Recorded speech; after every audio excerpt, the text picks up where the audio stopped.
नमस्कार। स्वागत है आपका स्टोरी ज्वेल में। आज सुनते हैं मुंशी प्रेमचंद की लिखी कहानी घास वाली। मुलिया हरी हरी घास का गट्ठा लेकर आई तो उसका गेहुआ रंग कुछ तमतमाया हुआ था और बड़ी बड़ी मद भरी आंखों में शंका समाई हुई थी। महावीर ने उसका तमतमाया हुआ चेहरा देखकर पूछा, क्या है मुलिया, आज कैसा जी है? मुलिया ने कुछ जवाब न दिया। उसकी आंखें डबडबा गई। महावीर ने समीप जाकर पूछा, क्या हुआ है, बताती क्यों नहीं? किसी ने कुछ कहा है? अम्मा ने डांटा है? क्यों इतनी उदास है? मुलिया ने सिसक कर कहा, कुछ नहीं। हुआ क्या है? अच्छी तो हूँ। महावीर ने मुलिया को सिर से पांव तक देखकर कहा, चुपचाप रोएगी, बताएगी नहीं? मुलिया ने बाट टालकर कहा, कोई बात भी तो हो, क्या बताऊं? मुलिया इस उसर में गुलाब का फूल थी। गेहुआ रंग था, हिरन की सी आंखें, नीचे खिंचा हुआ चिबुक, कोपलों पर हल्की लालिमा, बड़ी बड़ी नुकीली पलकें, आंखों में एक विचित्र आर्द्रता जिसमें एक स्पष्ट वेदना, एक मूक व्यथा झलकती रहती थी। मालूम नहीं चमारों के इस घर में वह अप्सरा कहाँ से आ गई थी। क्या उसका कोमल फूल सा गात इस योग्य था कि सर पर घास की टोकरी रखकर बेचने जाती? उस गांव में भी ऐसे लोग मौजूद थे जो उसके तलवे के नीचे आंखें बिछाते थे, उसकी एक चितवन के लिए तरसते थे, जिनसे अगर वह एक शब्द भी बोलती तो निहाल हो जाते। लेकिन उसे आए साल भर से अधिक हो गया, किसी ने उसे युवकों की तरफ ताकते या बातें करते नहीं देखा। वह घास लिए निकलती तो ऐसा मालूम होता मानो उषा का प्रकाश सुनहरे आवरण में रंजित अपनी छटा बिखेरते जाता हो। कोई गजलें गाता, कोई छाती पर हाथ रखता, पर मुलिया नीची आंखें किए अपनी राह चलती जाती।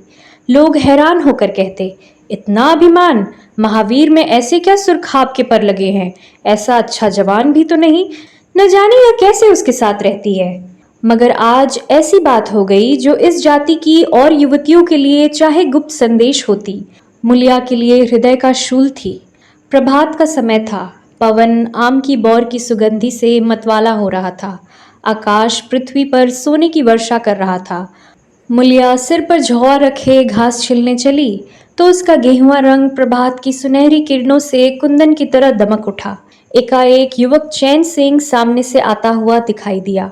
मुलिया ने चाहा कि कतरा कर निकल जाए, मगर चैन सिंह ने उसका हाथ पकड़ लिया और बोला, मुलिया, तुझे क्या मुझ पर जरा भी दया नहीं आती? मुलिया का वह फूल सा खिला हुआ चेहरा ज्वाला की तरह दहक उठा। वह जरा भी नहीं डरी, जरा भी न झिझकी। झौआ जमीन पर गिरा दिया और बोली, मुझे छोड़ दो, नहीं तो मैं चिल्लाती हूँ। चैन सिंह को आज जीवन में एक नया अनुभव हुआ। नीची जातों में रूप माधुर्य का इसके सिवा और काम ही क्या है कि वह ऊंची जात वालों का खिलौना बने। ऐसे कितने ही मार्ग उसने जीते थे, पर आज मुलिया के चेहरे का वह रंग, उसका वह क्रोध, वह अभिमान देखकर उसके छक्के छूट गए। उसने लज्जित होकर उसका हाथ छोड़ दिया। मुलिया वेग से आगे बढ़ी। संघर्ष की गर्मी में चोट की व्यथा नहीं होती, पीछे से टीस होने लगती है। मुलिया जब कुछ दूर निकल गई तो क्रोध और भय तथा अपनी बेकसी को अनुभव करके उसकी आंखों में आंसू भर आए। उसने कुछ देर जब्त किया, फिर सिसक सिसक कर रोने लगी। अगर वह इतनी गरीब न होती तो किसी की मजाल थी कि इस तरह उसका अपमान करता। वह रोती जाती थी और घास छिलती जाती थी। महावीर का क्रोध वह जानती थी। अगर उससे कह दे तो वह इस ठाकुर के खून का प्यासा हो जाएगा, फिर न जाने क्या हो। इस ख्याल से उसके रोए खड़े हो गए। इसलिए उसने महावीर के प्रश्नों का कोई उत्तर न दिया। दूसरे दिन मुलिया घास के लिए न गई। सास ने पूछा, तू क्यों नहीं जाती? और सब तो चली गई। मुलिया ने सिर झुकाकर कहा, मैं अकेली न जाऊंगी। सास ने बिगड़ कर कहा, अकेले क्या तुझे बाग उठा ले जाएगा? मुलिया ने और भी सिर झुका लिया और दबी हुई आवाज से बोली, सब मुझे छेड़ते हैं। सास ने डांटा, न तू औरों के साथ जाएगी न अकेली जाएगी तो फिर जाएगी कैसे? वह साफ साफ क्यों नहीं कहती कि मैं न जाऊंगी तो यहाँ मेरे घर में रानी बन के निभाना होगा। किसी को चाम नहीं प्यारा होता, काम प्यारा होता है। तू बड़ी सुंदर है तो तेरी सुंदरता लेकर चाटू, उठा झाबा और घास ला। द्वार पर नीम के दरख्त के साय में महावीर खड़ा घोड़े को मल रहा था। उसने मुलिया को रोनी सूरत बनाए जाते देखा, पर कुछ बोल न सका। उसका बस चलता तो मुलिया को कलेजे में बिठा लेता, आंखों में छिपा लेता, लेकिन घोड़े का पेट भरना तो जरूरी था। घास मोल लेकर खिलाए तो 12 आने रोज से कम न पड़े। ऐसी मजदूरी ही कौन होती है। मुश्किल से 1.5-2 रुपए मिलते हैं, वह भी कभी मिले कभी न मिले। जब से यह सत्यानाशी लॉरियां चलने लगी है, इक्के वालों की बधिया ही बैठ गई। कोई सेंत भी नहीं पूछता। महाजन से 150 रुपए उधार लेकर इक्का और घोड़ा खरीदा था, मगर लॉरियों के आगे इक्के को कौन पूछता है। महाजन का सूद भी तो न पहुंच सकता था, मूल का क्या ही कहना। ऊपरी मन से बोला, न मन हो तो रहने दो, देखी जाएगी। इस दिलजोई से मुलिया निहाल हो गई। बोली, घोड़ा खाएगा क्या। आज उसने कल का रास्ता छोड़ दिया और खेतों की मेड़ों से होती हुई चली। बार बार सतर्क आंखों से इधर उधर ताकती जाती थी। दोनों तरफ ऊख के खेत खड़े थे। जरा भी खड़खड़ाहट होती तो उसका जी सन्न हो जाता, कहीं कोई ऊख में छिपा न बैठा हो। मगर कोई नई बात न हुई। ऊख के खेत निकल गए, आमों का बाग निकल गया, सिंचे हुए खेत नजर आने लगे। खेतों की मेड़ों पर हरी हरी घास जमी हुई थी। मुलिया का जी ललचाया।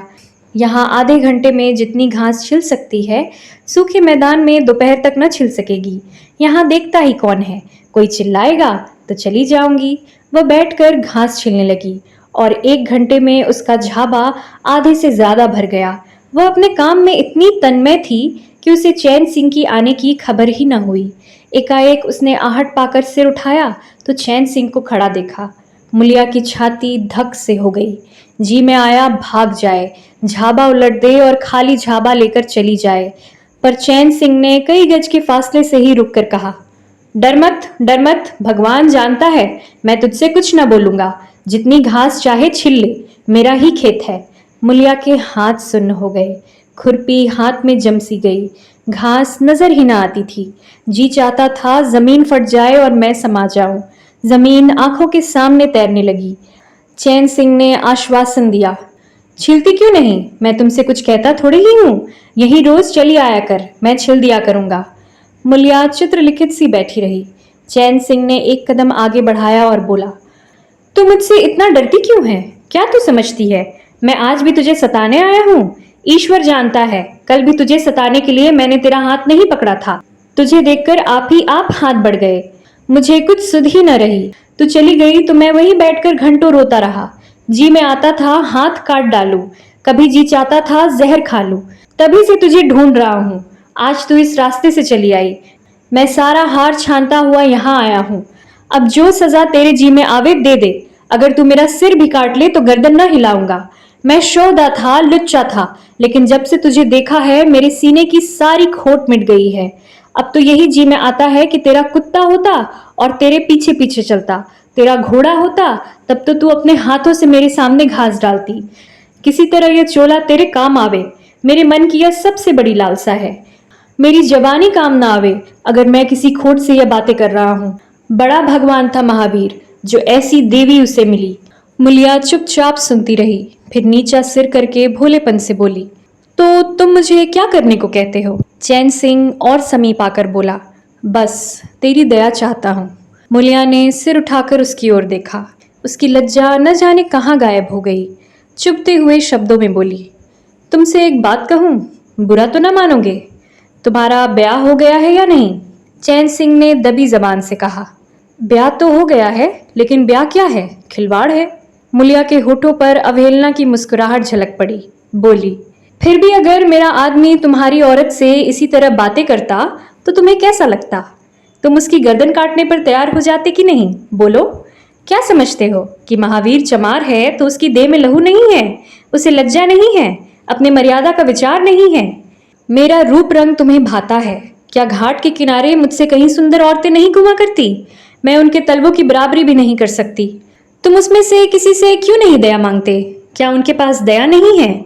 मगर वहां तुम न जाओगे, क्योंकि वहां जाते तुम्हारी छाती दहलती है। मुझसे दया मांगते हो इसलिए ना कि मैं चमारिन हूं, नीच जाति हूं, और नीच जाति की औरत जरा सी घुड़की धमकी व जरा सी लालच से तुम्हारी मुट्ठी में आ जाएगी। कितना सस्ता सौदा है। ठाकुर हो ना, ऐसा सस्ता सौदा क्यों छोड़ने लगे। चैन सिंह लज्जित होकर बोला, मुलिया, यह बात नहीं है, मैं सच कहता हूं, इसमें ऊंच नीच की बात नहीं है। सब आदमी बराबर है। मैं तो तेरे चरणों पर सिर रखने को तैयार हूं। मुलिया, इसलिए ना कि जानते हो मैं कुछ कर नहीं सकती। जाकर किसी खतरानी के चरणों पर सिर रखो तो मालूम हो कि चरणों पर सिर रखने का क्या फल मिलता है। फिर यह सर तुम्हारी गर्दन पर न रहेगा। चैन सिंह मारे शर्म के जमीन में गड़ा जाता था। उसका मुंह ऐसा सूख गया था मानो महीनों की बीमारी से उठा हो। मुंह से बात न निकलती थी। मुलिया इतनी वाक्पटु है, इसका उसे गुमान भी न था। मुलिया फिर बोली, मैं भी रोज बाजार जाती हूँ, बड़े बड़े घरों का हाल जानती हूँ। मुझे किसी बड़े घर का नाम बता दो जिसमें कोई रईस, कोई कोचवान, कोई कहार, कोई पंडा, कोई महाराज न घुस बैठा हो। यह सब बड़े घरों की लीला है और वह औरतें जो कुछ करती है ठीक करती है। उनके घर वाले भी तो चमारिनों और कहारिनों पर जान देते फिरते हैं। लेना देना बराबर हो जाता है। बेचारे गरीब आदमियों के लिए यह बातें कहाँ। मेरे आदमी के लिए संसार में जो कुछ हूं मैं हूं। वह दूसरी किसी मेहरिया की ओर आंख उठाकर भी न देखता। संयोग की बात है कि मैं तनिक सुंदर हूं, लेकिन मैं काली कलूटी भी होती तब भी वह मुझे इसी तरह रखता। इसका मुझे विश्वास है। मैं चमारिन होकर भी इतनी नीच नहीं हूं कि विश्वास का बदला खोट से दूं। हाँ, वो अपनी मन की करने लगे, मेरी छाती पर मूंग दलने लगे तो मैं भी उसकी छाती पर मूंग दलूंगी। तुम मेरे रूप ही के दीवाने हो ना। आज मुझे माता निकल आए, कानी हो जाऊं तो मेरी ओर ताकोगे भी नहीं। बोलो, झूठ कहती हूं? चैन सिंह इनकार न कर सका। मुलिया ने उसी गर्व से भरे हुए स्वर में कहा, लेकिन मेरी एक नहीं दोनों आंखें फूट जाए तब भी वह मुझे इसी तरह रखेगा। मुझे उठावेगा, बैठावेगा, खिलावेगा। तुम चाहते हो मैं ऐसे आदमी के साथ कपट करूं? जाओ, अब मुझे कभी न छेड़ना, नहीं तो अच्छा ना होगा।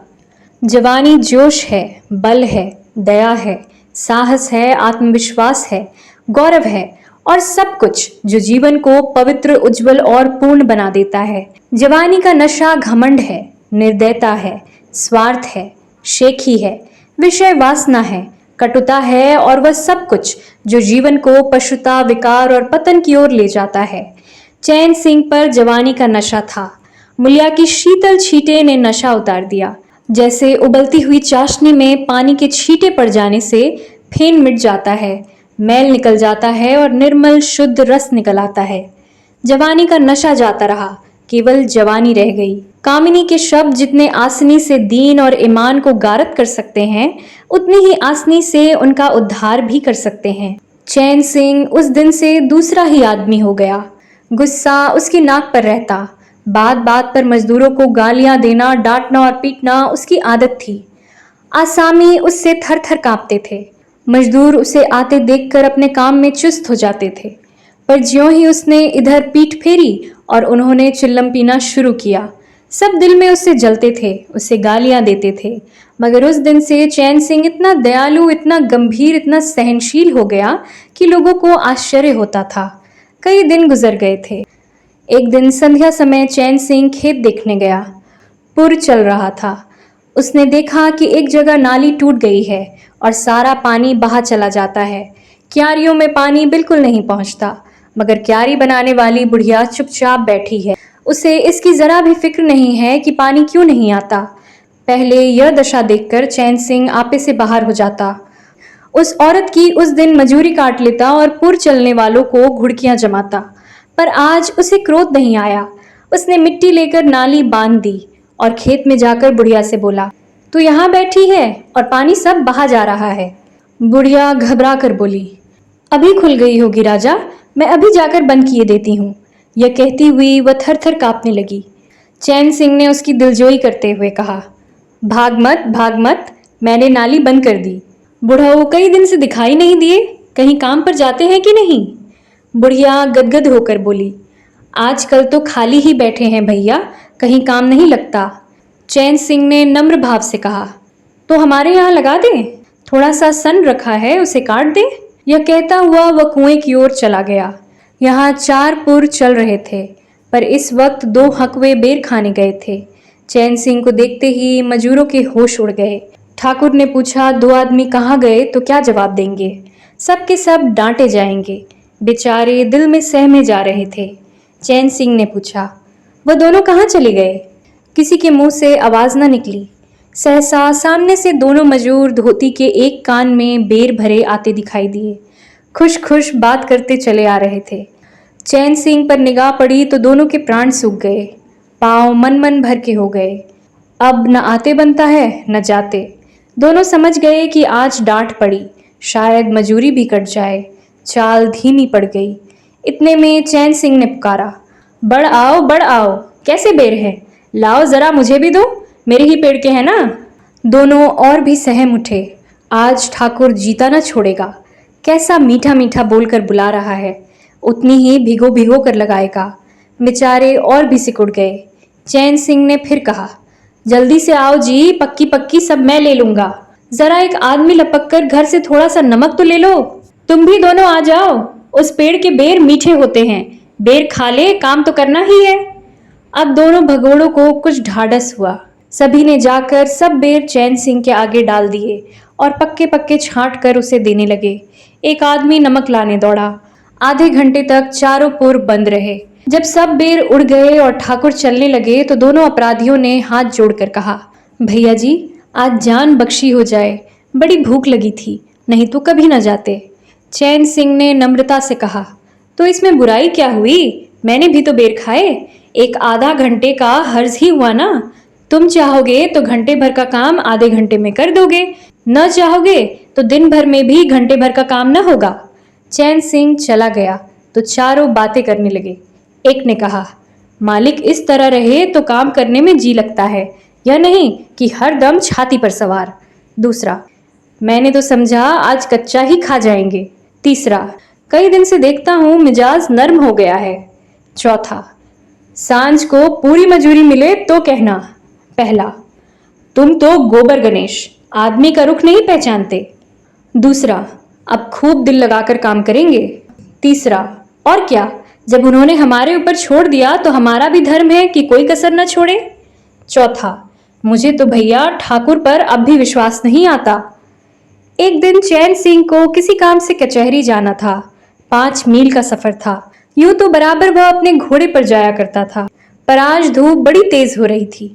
सोचा इक्के पर चलूं। महावीर को कहला भेजा मुझे लेते जाना। कोई 9 बजे महावीर ने पुकारा। चैन सिंह तैयार बैठा था, चटपट इक्के पर बैठ गया, मगर घोड़ा इतना दुबला हो रहा था, इक्के की गद्दी इतनी मैली और फटी हुई, सारा सामान इतना रद्दी कि चैन सिंह को उस पर बैठते शर्म आई।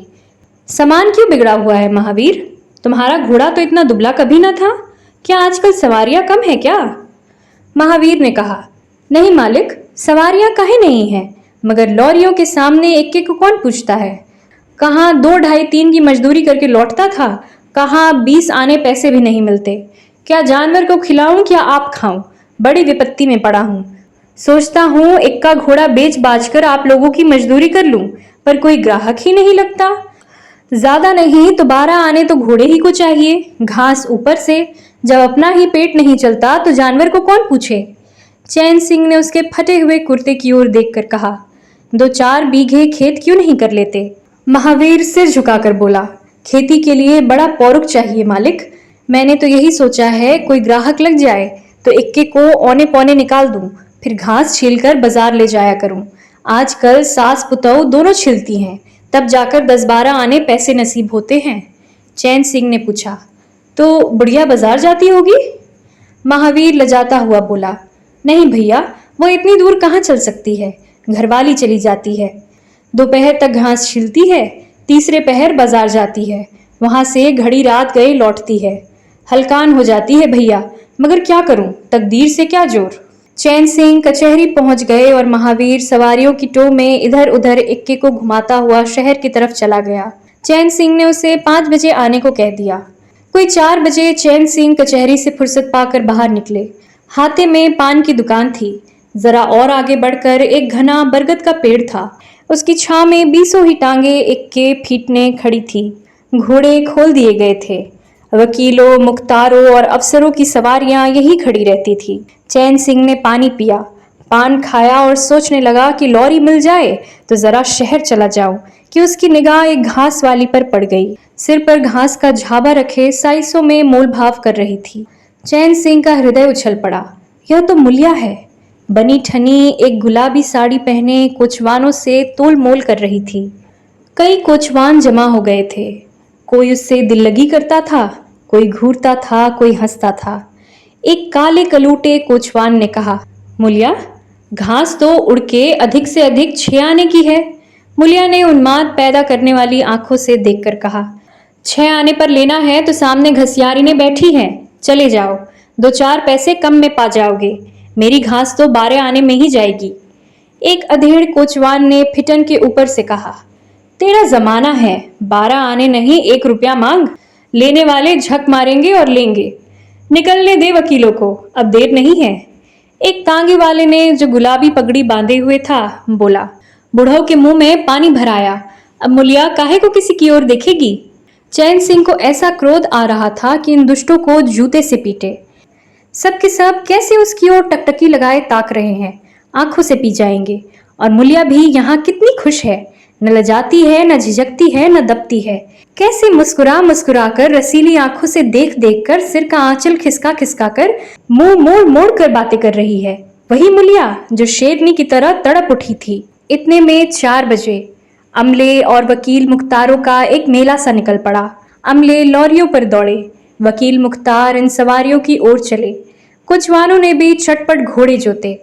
कई महाशयों ने मुलिया को रसिक नेत्रों से देखा और अपनी अपनी गाड़ियों पर जा बैठे। एकाएक मुलिया घास का झाबा लिए उस फिटन के पीछे दौड़ी। फिटन में एक अंग्रेजी फैशन के जवान वकील साहब बैठे थे। उन्होंने पावदान पर घास रखवा ली, जेब से कुछ निकालकर मुलिया को दिया। मुलिया मुस्कुराई। दोनों में कुछ बातें भी हुई जो चैन सिंह न सुन सके। एक क्षण में मुलिया प्रसन्न मुख घर की ओर चली। चैन सिंह पान वाले की दुकान पर विस्मृति की दशा में खड़ा रहा।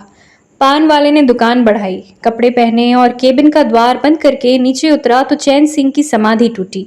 पूछा, क्या दुकान बंद कर दी? पान वाले ने सहानुभूति दिखाकर कहा, इसकी दवा करो ठाकुर साहब, यह बीमारी अच्छी नहीं है। चैन सिंह ने चकित होकर पूछा, कैसी बीमारी? पान वाला बोला, कैसी बीमारी? आधे घंटे से यहाँ खड़े हो जैसे कोई मुर्दा खड़ा हो। सारी कचहरी खाली हो गई, सब दुकानें बंद हो गई, मेहतर तक झाड़ू लगाकर चल दिए। तुम्हें कुछ खबर हुई? यह बुरी बीमारी है, जल्दी दवा कर डालो। चैन सिंह ने छड़ी संभाली और फाटक की ओर चला कि महावीर का इक्का सामने से आता हुआ दिखाई दिया। कुछ दूर इक्का निकल गया तो चैन सिंह ने पूछा, आज कितने पैसे कमाए महावीर? महावीर ने हंसकर कहा, आज तो मालिक दिन भर खड़ा ही रह गया, किसी ने बेगार में भी न पकड़ा, ऊपर से 4 पैसे की बीड़ियां पी गया। चैन सिंह ने जरा देर के बाद कहा, मेरी एक सलाह है, तुम मुझसे 1 रुपया रोज लिया करो। बस जब मैं बुलाऊं तो इक्का लेकर चले आया करो। तब तो तुम्हारी घरवाली को घास लेकर बाजार न जाना पड़ेगा। बोलो, मंजूर है? महावीर ने सजल आंखों से देखकर कहा, मालिक आप ही का तो खाता हूँ, आपकी प्रजा हूँ, जब मर्जी हो पकड़ मंगवाइए। आपसे रुपए? चैन सिंह ने बात काट कर कहा, नहीं, मैं तुमसे बेगार नहीं लेना चाहता, तुम मुझसे 1 रुपया रोज ले जाया करो। घास लेकर घरवाली को बाजार मत भेजा करो, तुम्हारी आबरू मेरी आबरू है। और भी रुपए पैसे का जब काम लगे बेखटके चले आया करो। हाँ देखो, मुलिया से भूल कर भी इस बात की चर्चा न करना। कई दिनों के बाद संध्या समय मुलिया चैन सिंह से मिली। चैन सिंह आसामियों से मालगुजारी वसूल करके घर की ओर लपका जा रहा था कि उसी जगह जहां उसने मुलिया की बाह पकड़ी थी, मुलिया की आवाज कानों में आई। उसने ठिठक कर पीछे देखा तो मुलिया दौड़ी आ रही थी। बोला, क्या है मुलिया, क्यों दौड़ती हो? मैं तो खड़ा हूं। मुलिया ने हांफते हुए कहा, कई दिन से तुमसे मिलना चाहती थी, आज तुम्हें आते देखा तो दौड़ी। अब मैं घास बेचने नहीं जाती। चैन सिंह ने कहा, बहुत अच्छी बात है। क्या तुमने मुझे कभी घास बेचते देखा है? हाँ, एक दिन देखा था। क्या महावीर ने तुझसे सब कह डाला? मैंने तो मना कर दिया था। वह मुझसे कोई बात नहीं छिपाता। दोनों एक क्षण चुप खड़े रहे। किसी को कोई बात न सूझती थी। एकाएक मुलिया ने मुस्कुरा कर कहा, यहाँ तुमने मेरी बाह पकड़ी थी। चैन सिंह ने लज्जित होकर कहा, उसको भूल जाओ मुलिया, मुझ पर जाने कौन भूत सवार था। मुलिया गदगद कंठ से बोली, उसे क्यों भूल जाऊं? उसी बाह गहे की लाज तो निभा रहे हो। गरीबी आदमी से जो चाहे करवाए। तुमने मुझे बचा लिया।